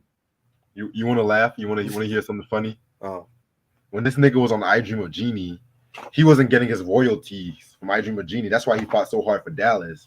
So one time he was flying a plane and he peed. He opened a plane window. He peed outside of the studio and shit. What? Wow. Then it got even worse. Like he almost got in a fight with Sammy Davis Jr. when Sammy Davis Jr. appeared on the I Dream of Jeannie. Wow, that's crazy. So this white motherfucker was crazy as fuck, yo. Wow. It's like how could this nigga fly a plane and pee outside of the plane? I'm still like Then this nigga was like getting fucked up he was on LSD and all that shit. Right. I mean, you would take LSD if you had to do some of the shit on I Dream of Jeannie. Well, what was so bad that he had to do? Because he felt like the show was kind of juvenile. It was silly because he was a dramatic actor. You know what I'm saying? And plus, like I said, the main reason was he was not getting the right royalties. Right. None of the cast were. Because at that time, TV royalties was not the big thing. But then once Dallas came out and the whole actor strike, it pretty much changed the whole game and shit like that too. Yeah. So you have to thank Larry Hagman for that shit too, But and I had to take a motherfucker pee outside of an airplane just to do that shit. Crazy. I swear, white people, man, I tell you, white people are crazy as hell, You remember when you heard like the rumor that they wanted Bruce Willis as JR and J-Lo as Sue Ellen when they were doing the reboot? Oh hell no! Yeah, that was like years ago. Before they actually came out with I think the reboot was up with like TBS or some shit. Hell yeah, TNT, right? But when they were doing the reboot, they wanted Bruce Willis as JR and J-Lo as Sue Ellen. Hell no. I mean, I have nothing against Bruce Willis though, but J-Lo as Sue Ellen, J-Lo, a Puerto Rican as Sue Ellen. Hell no, man. That would have been some shit. I'd rather have Nicki Minaj as Sue Ellen. Shit. Sue At Ellen least as it's a better. Bob. You said what? Sue Ellen as a Bob. That would have been funny. With a fake booty. Everybody was just punching the fuck out of JR and shit. I don't know. It was like once I was watching 5 episodes straight, JR just got punched and slapped by everybody. I'm just like, God damn. Yeah. Like after this nigga got shot, it's like all hell went out. Right. But we teamed Dallas, fuck Dynasty and shit. Dynasty. Man. Yeah. The shit they used to have, man. Even though I actually scratched that, I like Diane Carroll when she slapped the fuck out that Dominic Devereaux. Yeah, Dominic Devereaux. When her and Alexis used to go at it, I was always team Dominic. Right. Seeing a black woman slap the shit out of a white woman, yeah. Yeah. You can't do that now. You know. And this was fucking. This was Julia. This was Claudine. Like, yeah. Shit. You had a rich black woman on that show. The only black woman on Hell that show. Yeah. And guess who else was on that show? Your favorite actor, Billy D. Williams. Billy D. Was Billy D. playing her husband? Yeah. Okay. I was about to ask you, like, who was her husband? I don't remember the husband on the show. Your favorite, one of the greatest actors of all time, Billy D. Lando Calrissian. He was more than a fucking Lando, nigga. Lando Calrissian and Star Wars fans. Happy Star Wars Day. That's who he was for me. Was Lando Calrissian. Billy D is a cultural icon. The Colt 45 guy. He was a cultural icon and shit. For beer. Nigga. Do you know how much ground he broke as a black actor and shit, nigga? And all niggas thinking about fucking Lando? Shit. The ground he was breaking, was he actually building shit or that was just what the fuck you mean?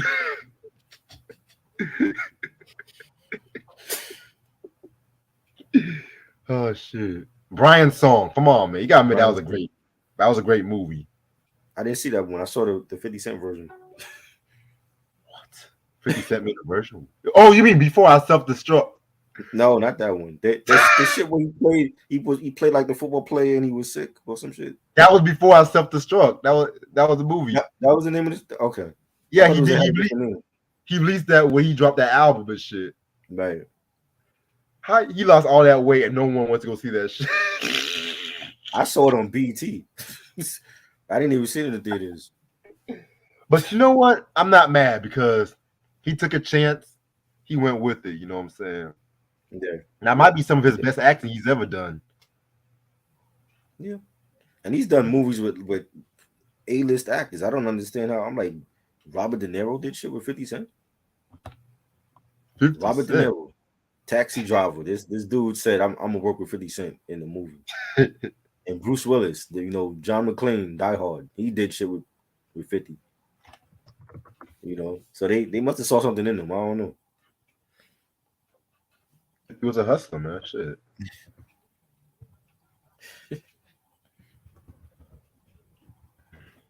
I can't wait to talk about Cheers, man. No Hall & Notes and top. Hall & Notes wasn't completely R&B. They were pop too, pop rock, adult contemporary. Oh yeah, we do have a Hall & Notes discography breakdown coming soon. Yeah. No, he's asking us why they didn't make the list last night. Well, did they make your list, bro? That's what I'm saying. It seems like my list. Yeah. Where's your list at? Nigga, it seems like you coming out. He would always say, "Oh, where is this? Where is that?" Right. I told y'all, motherfuckers, and shit like that. When they come to these lists, y'all need to make your own fucking list. They wasn't completely R&B though. They were adult contemporary pop rock. Yeah. Speaking of this, thank y'all so much for the love we had on the top 100 R&B albums list. That was very fun and whatnot too. You know what I'm saying? I'm not gonna lie, I was a little tired like yesterday and shit like that. I could tell. Yeah, I had a long day yesterday. Yeah. I had to be up at 6 a.m. just to help my friend out, but then That was long. So I came back home. I went straight to sleep, but didn't get back up until like close to 1 o'clock. And then I realized I'm still working at the asylum and shit. So yeah.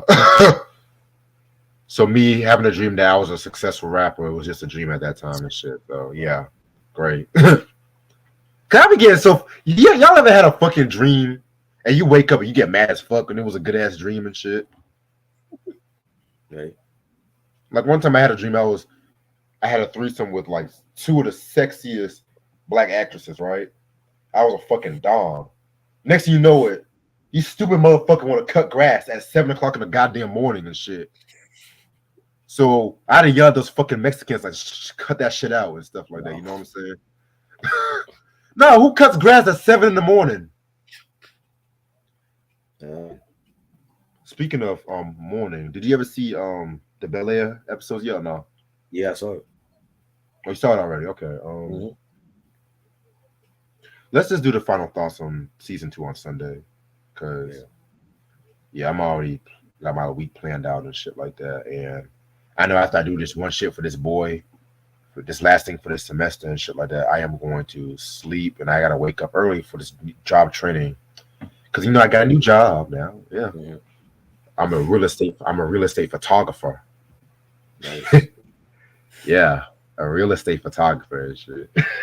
So you taking pictures of houses and shit? Yeah, gotta take pictures of houses and shit like that. I gotta pose for these white people and shit. Talking about, well, this house has such and such, but I'm getting paid weekly, so right. I get. That's good. But yeah, so I gotta go to this training at 11 in the morning. Thank God it's virtual training and shit. Right. I'm down. And he's drinking some liquor right now. What is that? Grey Goose you got? Yeah, how can you tell? Yeah, I know Grey Goose. I've had Grey Goose before. I know the bottle. Oh shit. Yeah, I didn't have a chance to buy no Hennessy last week, so this is all I got for right now. Wow. So I was gonna buy Hennessy. You're not mixing it with anything. You're just drinking it straight. Nigga, I drink my shit straight, nigga. I mix on certain occasion, but I'm a real nigga. I drink my shit to the head.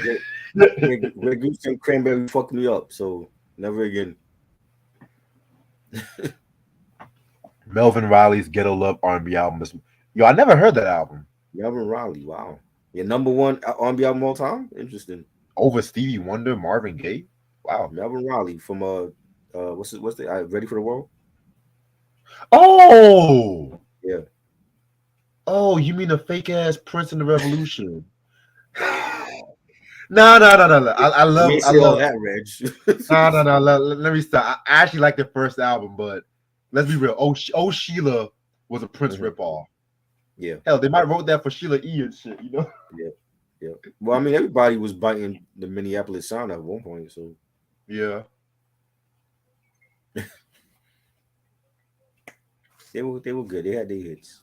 Yeah, "Love You Down" was the best R&B song about a cougar. Period. That was probably That made me proud to love older women and shit. Oh man. But yeah, but this summer is going to be the top 100 artists of all time. Yes. You're going to do something different. You're going to do something from any genre, right? Any genre, classical, rock, hip hop, jazz, pop. If you want to, country. Yeah, I have a few country on my list too. I ain't gonna man. Right. I'm trying to see if I can get Ash and BJ on this shit too. Right. Yeah, man. I don't know what BJ's gonna stick to R&B and rap, really. I mean, if that's cool, if that's his prerogative, that's his prerogative and shit, Right. But I'm a real with shit, niggas. When it comes to these rock purists, y'all motherfuckers gonna be mad at my list. Because the rock list. Oh, the rock list. That's gonna be eons. I want to do the top 100 artists before I get to the rock. Right. Cause I still gotta get. I want to do this after we do the Cheers breakdown and shit. Cause I gotta go through 11 seasons of Cheers. You mean when you and Mike do that? I ain't watching 11 seasons of Cheers, bro. I'm not even watching one show. Okay, well, would you rather would you do Mary Tyler Moore show and shit? Yes. I watched some of her stuff. I wasn't like a huge fan of hers. Okay, like I said, like You it's know just good. what it is like. I was like back in the day, you had to watch that shit because your show was coming on after it. So if there was a show coming on after it, sometimes I would sit through those, her show to get to the show that I wanted to see. So this is before video, on demand and Right. the internet streaming and all that. So sometimes you have to wait for your show to come on. It's almost you, like you're on TV Raps. You have to wait for it to come on for 120 minutes or Club MTV something, and then they would show Young TV Rap. So sometimes I had to watch some of these shows to wait to my show come on the air. So Mary Tyler Moore I watched a couple times. It wasn't one of my favorites though.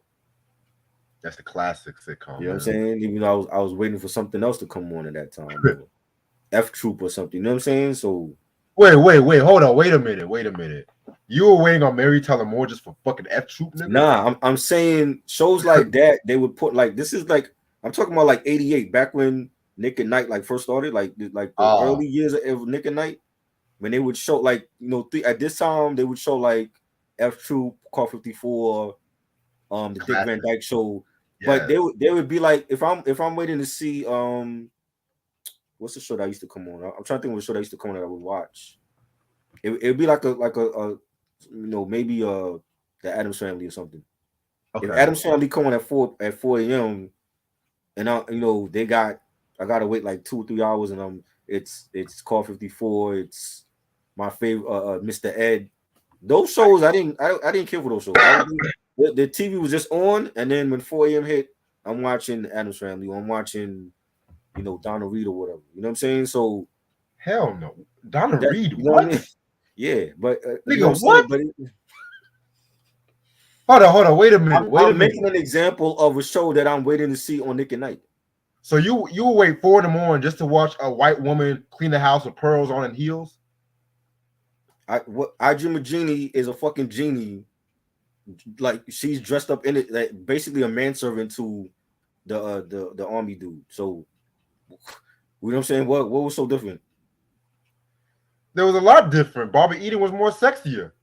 Okay. She had a fucking belly button and shit like that, man. Come on, she ain't sexy no more. Well, she like 90 years old.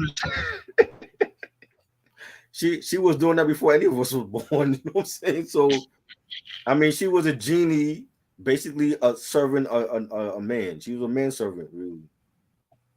You know what I'm saying? Man. It's not like they gave her own. It was her own show, but who was really the star? Was it her? Or was it Larry Hagman? You know they were fucking in that bottle, right? Of course they was. Of course they was. You got a sexy genie at your house. I know they were getting it in. I'm just grateful the genie was not black, honestly, because it would not look right for a black woman to call a white man master. Right, exactly. You called the master, exactly. See, that shit would be canceled right away. NAACP would be all over that shit. Right. I'm saying like their lineup is like back in the day. Before the on demand and shit, you have to wait till your show got on. So sometimes you would have to sit through other shows. Well, I watched Cheers faithfully. I didn't have to wait through nothing there. And I admit, I used to not like Cheers when I was little, but when I grew up, I liked it. So I turned NBC off after A Different World, and then Cheers came on. So once I heard the Cheers song, I'm like, yep, that's on the channel. Well, do you like Night Court, right? Night Court, I watched the ones in the blue. I didn't watch it religiously. Yeah, usually like the shows in syndication I would watch. Like I watched it in syndication because I was always on against something I was watching or doing. So right. So Thursday nights after Cosby in A Different World and Cheers came on.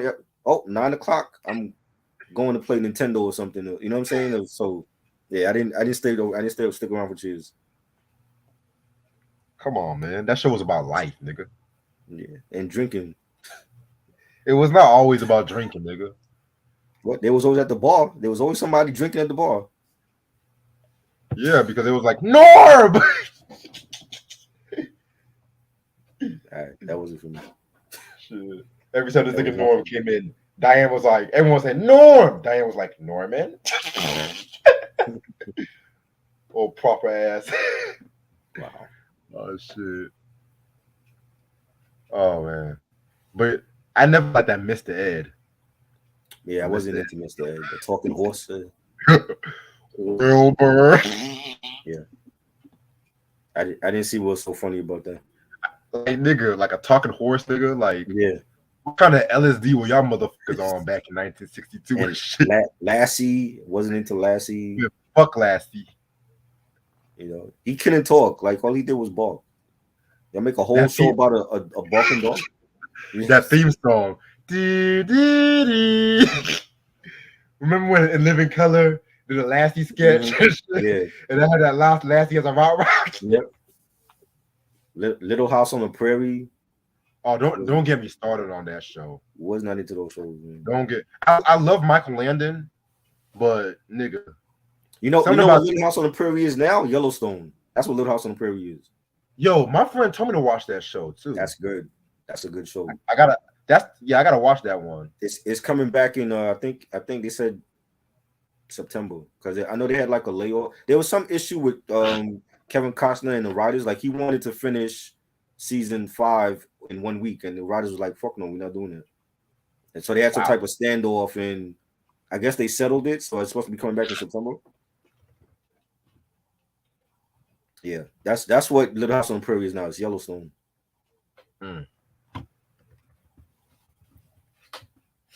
Let's stay on for another 5 minutes. Yeah, man. Fucking little. There was this one episode when little bastard burned down like this blind school. I'm just like, what kind of you know what I consider Little House in the Prairie, and I'm gonna be very technical.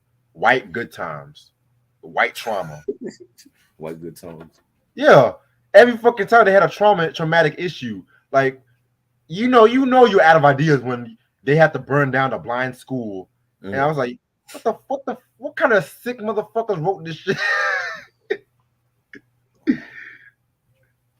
Yeah. Shit. DJ Tim said nobody talks about. We did like 2 album reviews on Missy. Where were you?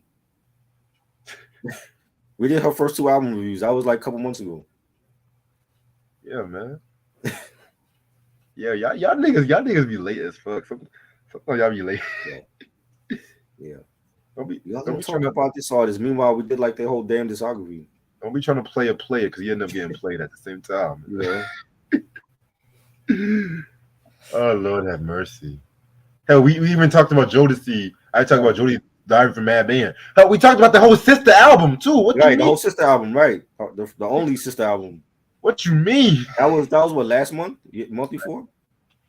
Yeah. Yeah. Where was he then? What you mean? We did Missy stuff, man. You late. Yeah, Missy's So Addictive is coming very soon. Right. Shit. You know how many artists have talked about in these 10 years I've been on live and shit? One of her best albums, definitely. Okay, what about Welcome Back, Kotter? I watched that. I did watch that. Oh, okay. All right. I did watch that. That's an obvious. There's some that I used to watch, and I'm like, why did I watch this? You know what I'm saying? Why was I? I'm like, oh, I remember, because I had to wait to see my show, and they were playing this shit. So I sat through some of those shows, but they didn't make my list. You know, Mr. Ed didn't make my list, or Donna Reed and shit like that. I like Donna Reed from It's a Wonderful Life. I just never liked that show. I felt like they were giving anybody a show at that point. You know what I'm saying? The Insert Here show. Right. Facts. You know.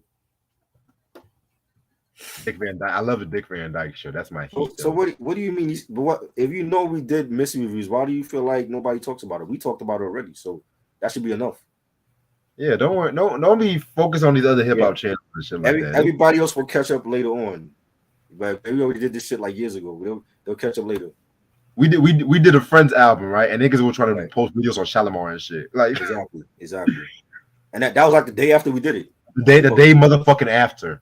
You know what I'm saying? I'll be hitting Reg. I'm like, yo, Reg, look at this shit. They just posted this, and we talked about this album like last night or last week. But they weren't talking about the shit before, because The only R&B y'all motherfucker want to talk about is Mhm. motherfucking Chris Brown and shit. Or Like, or they wait till the artist is dead. Meanwhile, we talked about them years ago. yeah, we You know giving what I'm the saying? flowers. So, What you mean? you know, I'm gonna start Devin seeing House that said shit. weakest Wu member. What is the? I don't think there's a weak member in Wu. Hell no. Not to me. Not even in the Offspring groups or the artists. I think all of them were strong. I'm gonna start saying that shit. What you mean? Now, if you want to talk about weakest member in Dipset, that would be Freaky Zeke, but not Wu Tang. And you know it's crazy because niggas be liking Freaky Zeke. I don't care for him. He good as a hype man, but this nigga came out with his own albums.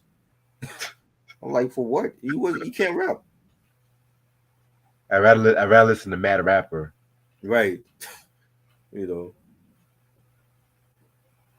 I'm gonna answer a few more people because I gotta get fucked up. Sam said, "Never Die Alone" or LA. Oh, LA, buddy. LA. But the Kuwait remix, the Kuwait I saw that remix. on vinyl too last week, though. I saw it on vinyl, but it's a different mix. What was the mix with the Dog Pound New York beat? That was the original version. Okay, so the one on What Report is the Kuwait mix. Yes, Okay, that was. I think Marley Marl did that beat. Yeah, right. Yeah, because the LA mix is the one I heard first. That's the one that came out before the album. right. Which I'm kind of grateful they put the Kuwait mix because the Kuwait mix fit War Report more. Yeah, for sure. That goes with the video. Mm-hmm. Jim Jones, I don't like Jim. Jimmy did his thing. I'm not a huge Jim Jones fan, especially now. He's talking shit about Pusha T. You're not even on Pusha T level. They even say, like, asking people, can they name 5 songs from Pusha T? Can they name 5 songs from Jim Jones? He's not even on Malice's level. You know what I'm saying? Can you name 5 songs from Jim Jones? I'm like, what? He's like, he really think he's great. I'm like, nah, you ain't better than Pusha T or the Clips.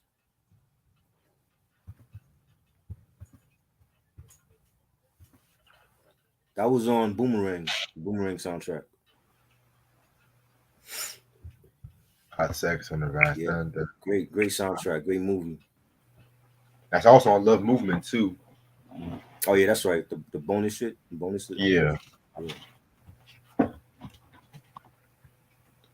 All right. Mike said, "Welcome Back, Carter was good." Yeah, that was good. Up until the last season. Yeah. Last season. Yeah, Tubi been adding a hella sitcoms lately. I was literally watching whole Welcome Back, Carter like all month. They got that on there. Yeah, what? They got Welcome Back, Carter, Honeymooners on there, Jeffersons. Yeah. So I'm actually planning on getting the Welcome Back, Carter DVD because I have that shit downloaded, but I'm trying to clear some space on my computer.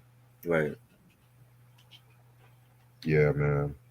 You know what's another show that I fucking like, and I don't know why I fucking like this show, honestly. Too Close for Comfort. You know that one with Ted Knight? Yeah. Yes. Yeah, that I don't know what it is, but that's not a spinoff to Three's Company. Nah.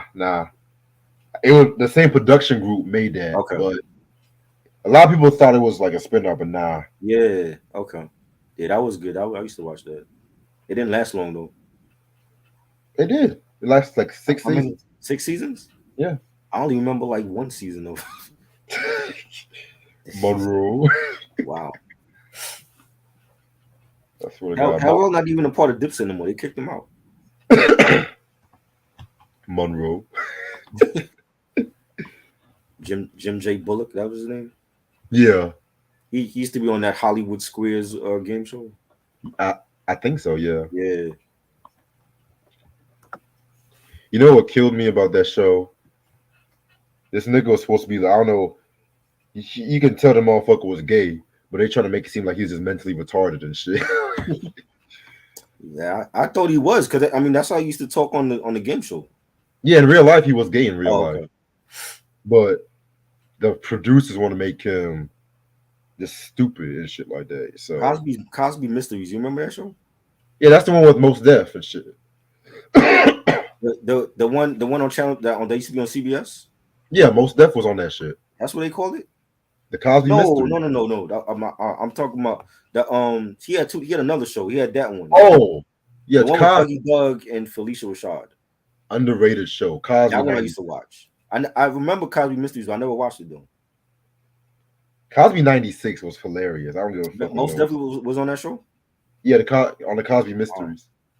What did he play? Like a detective or something? Man, I never watched that show. I just know Sherlock Holmes and shit. Cliff Huxtable meets Sherlock Holmes. Is that what it was? Now I know. I remember when it came out. I never watched it though. That used to come on Sunday nights. I guess so. I think it was Sundays. I forget. It was something against like something I was watching. Bill Cosby meets Murder, She Wrote. Right, his version, the black version of Murder, She Wrote. That's funny.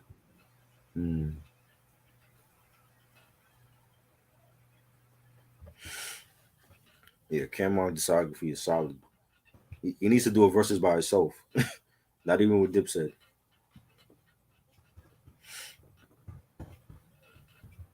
He had some beef with Nori and they made up recently. Yeah. I didn't even see what happened. It was like they was talking shit to each other and him and Nori squashed it. You know, I'm like, yeah, Cam and Nori, I'm like, they were in a group together. How are you all beefing? Nori runs his mouth a lot. This is the same nigga that said he was the hottest rapper in 98.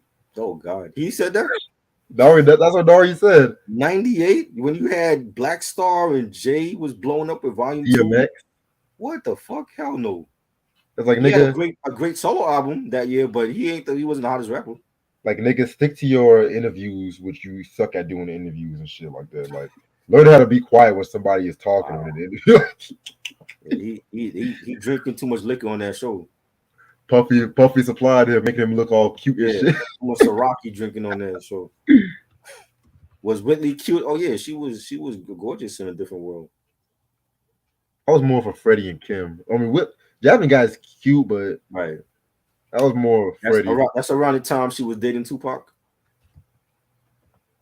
They were just close friends. I don't think they close dated. Friends? Well, allegedly, they were close friends. She was dating when he was locked up, though.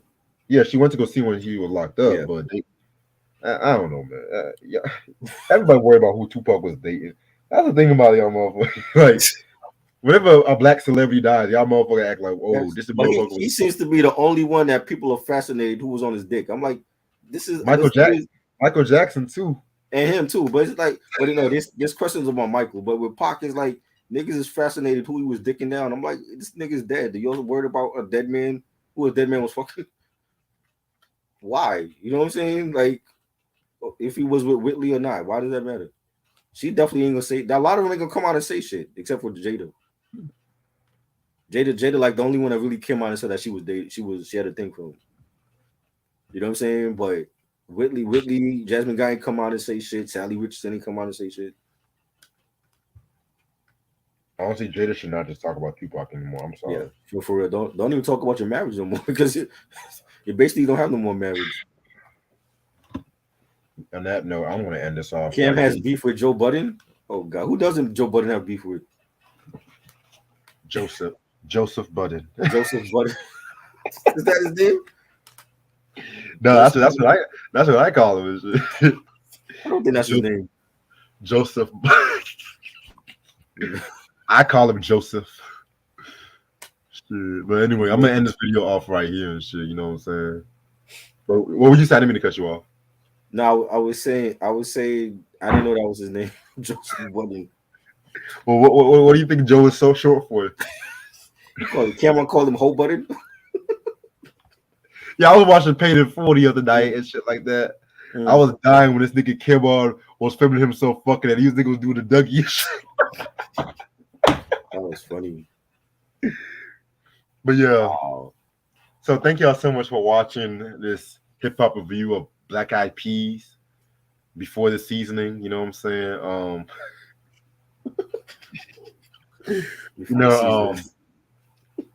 So Friday at midnight, we're gonna talk about my boy Jackie Gleason. We'll talk about. I'm sure Troy actually likes this shit. Yes, I'm sure I actually like. It's amazing. We're not gonna get too many of these. I can see. Yeah, we're gonna talk about the honeymooners and shit. Yo, I definitely want to make this StreamYard black and white though. I want to make it black You and want to white. make it black and white? Yeah, I want to make it black and white. How you doing that? I don't know. Hold on. Let me, Is there StreamYard. some font for it or something? They gotta be because Yeah. they gotta be some font for it. Nah, I'm gonna say fuck this bullshit. Black and white font. Cause StreamYard be fucking up my shit sometime, man. I'm like, fuck this shit, nigga. Fuck it. You know what? Fuck it. I'm doing too much. I ain't gonna make it black and white. I'm gonna do too much. But yeah, homeboy Mike is gonna join us for that one. Shout out to my boy Mike. Nice. Also Sunday, we're gonna talk about this album right here from Shalimar. Never heard it. Yeah. Is that Jody on the cover? Yeah, that's all them niggas and shit. They look different on that cover. They look all good. What the fuck is Jeffrey doing on this album? What is that?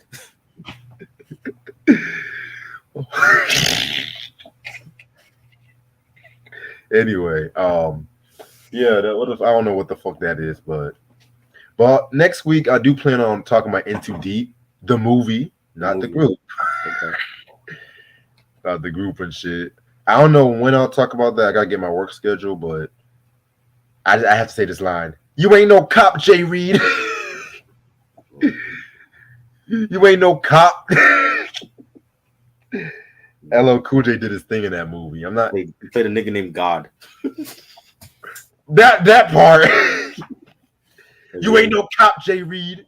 You a sellout. Jesus. That had got to be. I remember I went to see that too. One of the best betrayal scenes I've ever seen in a hood movie. That's like one of the best scenes. And then Omar Epps just had that dead looking. It's like this nigga. I never seen this nigga blink in a movie. I never seen Omar Epps blink. Right. Why use Keith Washington album? I'm not a fan of Keith Washington. Yo, if you want to Keith Washington, just donate. You gotta donate if you want to see Keith Washington talked about, man. Is he talking about a review or why they didn't make the list? I don't know. This nigga to get pull that RB list out his ass and shit. Like The nigga, list is over, bro. We already did it. like nigga. What else? J Lo's R&B album and shit. Like fucking Tisha Campbell's R&B album. Yeah, man, that was bad. That was bad. Shit. The list is Nigga, over. Do you know how long? Y'all know how long it took me to make this fucking list? Shit, nigga. God damn, nigga. We spent 10 weeks doing a R&B list. The list is done. But yeah, man. So catch us next Friday and shit like that too. And What's I'm next actually Friday? honeymooners, nigga. No, that's this Friday. Yeah, I said next Friday. This Friday, yeah. No, Okay. Next Friday is the next All one. right. Excuse me. This Friday. This week Friday. Right.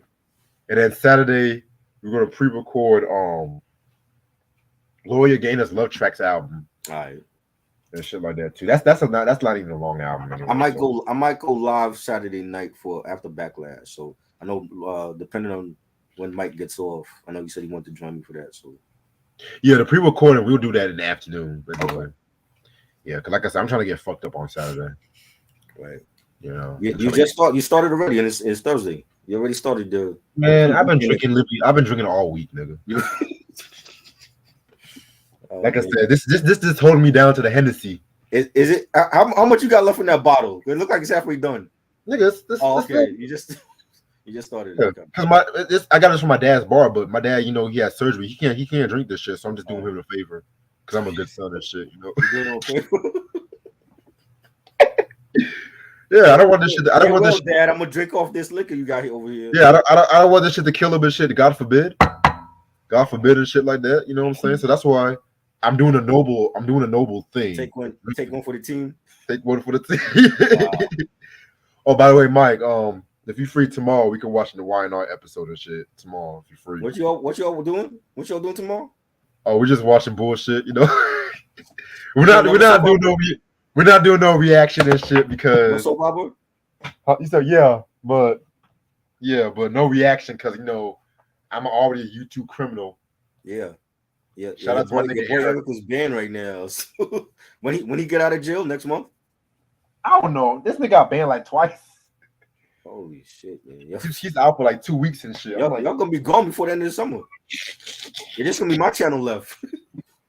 They're gonna be gone. They're gonna be banned for good. like Puff said, he's gonna be the last man standing and shit. Yep. Man. Mm. Second round knockout or LL? I love second round knockout. I think he killed him with that. Right. I like LL's response. People love the Ripper Strikes Back. It was okay. I don't think it's fucking with second round knockout. I actually like the Ripper Strikes Back. You like it? Yeah. I feel like Cannabis defeated him with that one song. Yeah, I feel like the Ripper Strikes Back was like one of those. He made that shit personal. He was like 99% of your fans wear high heels. That's all I need to hear. Well, this nigga LL said 99% of your fans don't even exist. Shit, they blackball Cannabis. No, but the diss he did to Wycliffe called Rasta Imposter. Yeah, oh my god, that was dope. He wiped the floor with Wycliffe's dreads like it was a I fucking. don't know what Wycliffe was thinking. He had Naomi Campbell on that diss song. I'm like, what the fuck is this? Why is she on here? Like, What is this is what you do? This is how you come for guns and shit, nigga. Right. You get Naomi Campbell on here? Lauryn Hill came harder than this on fucking everything is everything lost ones and shit, nigga. Facts. I didn't understand why Naomi Campbell was on here. She should be on my dick on some real shit. Oh shit, but other than that, thanks so much for watching this video, y'all. This album, this Black Eyed Peas album, I think is out of print. All this stuff is out of print. You lying? Yeah, all this shit is out of print. Monkey Business, Elephant, all that. Well, I'm not surprised about Monkey Business, but still. I think E&D is out of print too. All they shit, the remix album, all this stuff is out of print. Wow. But yeah, hope everyone has a good day, and I'll see y'all later. All right. Peace. Mm.